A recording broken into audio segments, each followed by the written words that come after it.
একসাথে অনেক মসজিদে আজান দিলে আজানের জবাব কি করে দিব? একটা মসজিদ আজান দিলে আজানের জবাব দিতে দিতে আরেকটাতে আজান শুরু হয়। এখন অনেক জায়গায় মুরগি দোকান থেকে পরিষ্কার করে দেয়। মুরগি পরিষ্কার করতে তারা জবাইকৃত মুরগির নাড়ি ভুড়ি সহকারে গরম পানিতে ডুবিয়ে নেয়। এতে কি ওই মুরগি হারাম হয়ে যাবে? অনেক ওলামা কেরাম এটাকে হারাম হওয়ার কথা বললেও প্রকৃতপক্ষে এটি হারাম হওয়ার কথা নয়, এবং এ বিষয়ে শেখ ডক্টর আবদুল্লাহ জাহাঙ্গীর রহমাহুল্লাহরও একটি সুস্পষ্ট প্রশ্ন উত্তর রয়েছে।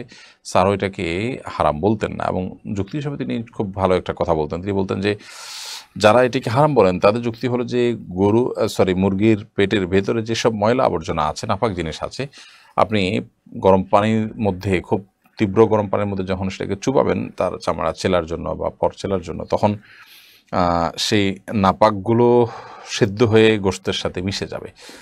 তো স্যার রহমতুল্লাহ বক্তব্য হলো যে যদি সেটা আসলেই ওরকম মিশে যায় তাহলে সেক্ষেত্রে কিন্তু সে গন্ধের কোনো আলামত, সে নাপাকের কোনো আলামত, দুর্গন্ধ ইত্যাদি গোস্তের মধ্যে থাকার কথা, কিন্তু সেরকম কিছু হয় না। তাহলে বোঝা গেল যে আসলে গোস্ত সিদ্ধ হয়ে যায় না, জাস্ট চামড়াটা এমনভাবে পড়ে যে তাতে পরগুলো তুলে ফেলা যায়।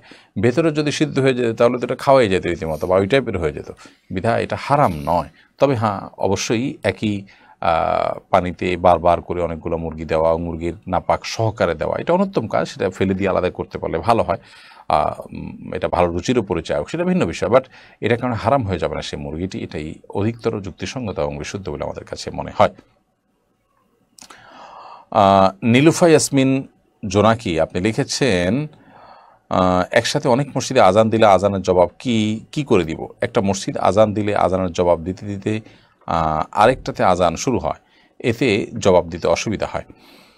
বন্যলিফার অনেক মসজিদে একসাথে আজান দিলে আপনি প্রথম যে আজান শুনবেন সেটার জবাব দিবেন, এবং অনেকগুলো আজানের কারণে ওইটার জবাব যদি হারিয়ে যায় তো যেটা আপনি শুনতে পারেন সেটা ফলো করবেন বা অনুমান করে আপনি আজানের জবাব দেবেন, ইনশাআল্লাহ আপনি সওয়াব পাবেন। পারিজা নূর এর থেকে আপনি লিখেছেন, আমি কিছুদিন আগে একটা কোরআন অর্ডার করেছি অনলাইন পেজ থেকে, কিন্তু আমার প্রশ্ন হচ্ছে আমার কাছে যে ডেলিভারি ম্যান পার্সেলটা পৌঁছে দিবে সে তো জানে না পার্সেলে কোরআন আছে, তাহলে কি এটার জন্য তার গুনাহ হবে? অথবা দোকানে যারা কোরআন বেচাকেনা করে তাদের কি সবসময় উজু করে থাকতে হয়? যারা শুধু কোরআন বিক্রি করবেন, কোরআন দিবেন, তা তো অবশ্যই উজু করে থাকতে হবে। আর যদি দোকানে অনেক জিনিসের সাথে কোরআন থাকে তাহলে কোরআন যখন ধরবেন ওই সময়টাতে উজু থাকতে হবে। আর আপনি যাদের কাছে অর্ডার করেছেন এটা আপনি কোনোভাবে তাদেরকে জানাতে পারলে ভালো হতো যে এখানে এমন জিনিস আছে যেটা খুব স্পর্শকাতর।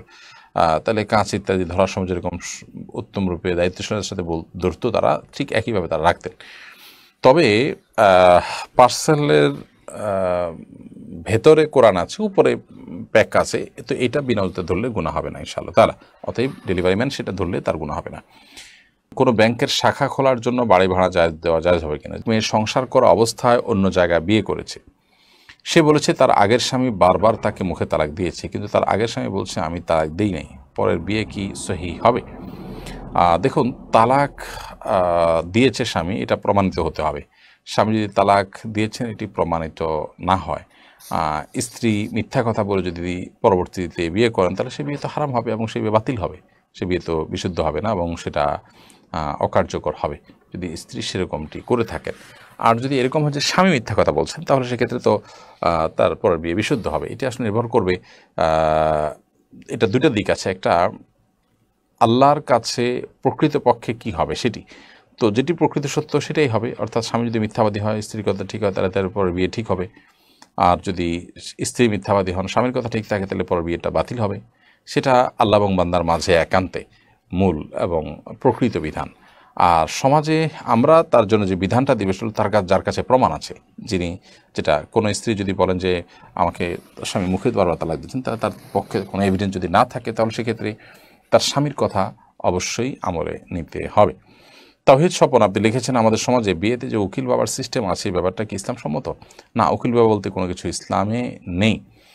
উকিল বাবা এই পদ্ধতিটা ইসলামে নেই, বরং ইসলাম বলে যে মানুষের যিনি জন্মদাতা বাবা আছেন তিনি যথেষ্ট, আর কোন এরকম নকল বাবার প্রয়োজন না বিয়ের জন্য। বিয়ের জন্য নিজের বাবা, তিনি ওই বাবাকে বিয়ে দিবেন, কিসের উকিল বাবা আবার?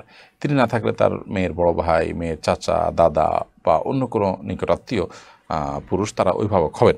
এক্ষেত্রে উকিল বাবা নামে গায়রে মাহরাম কোনো ব্যক্তিকে বাবা হিসাবে ডাকা বা উকিল বাবা বানানো, বিয়ের মধ্যস্থতাকারী করা, এটা গুনাহের কথা। এগুলো বিভিন্ন গুনাহের দুয়ার উন্মোচন করে।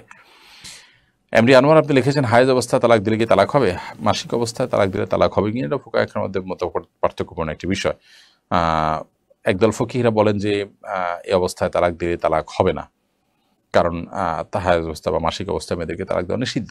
যদিও ওলামা হানাফ সহ অন্য অনেক ওলামা ইকরামের মত হলো যে তালাক এ সময় দেওয়াটা গুনাহ, যদি কেউ দেয় সে গুনাহগার হবে, বাট তালাক দিলে তালাক হয়ে যাবে।